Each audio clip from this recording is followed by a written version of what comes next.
سر 2 سالوں میں آپ کی ایز فائنانس منسٹر میں ایک سکسیس کہہ سکتا ہوں کہ آپ نے ایبسلیوٹ ٹیکس نمبر میں سبسٹینشیل انکریز حاصل کر لی ہے. اس سال آپ ٹیکس ٹارگیٹ حاصل نہیں کر سکے جو بجٹ میں آپ نے اناؤنس کیا تھا, اس سے آپ 1000 ارب کے قریب کم ہے جو اوریجنلی بجٹ میں پڑی تھی, بٹ اسٹل میسو گروتھ ہے جو آپ نے لی ہے.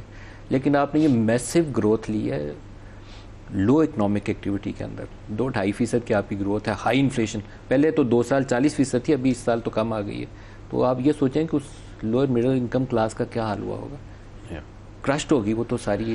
نہیں دیکھیں, وہ ہم نے دونوں چیزوں کی کوشش کی ہے نا کہ اس میں جو جتنی میکسیمم ہم ریلیف دے سکتے تھے ان کی سلیبس کو اس میں ریلیف دینے کی ہم نے اس دفعہ کوشش کی ہے.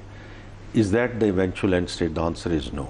سو وی انڈرسٹینڈ کہ ہم نے اس سائٹ پہ جانا ہے. اور لیکن صاحب میں صرف یہ کہوں گا کہ آپ کی توسط سے یہ کہوں گا کہ جو ہم پچھلے سال 2 سال سے بات کر رہے ہیں کہ everyone will have to step اپ.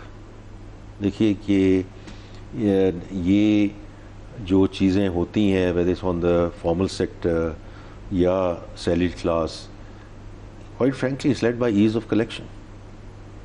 یہی ہے نا کہ ایز آف کلیکشن ہے.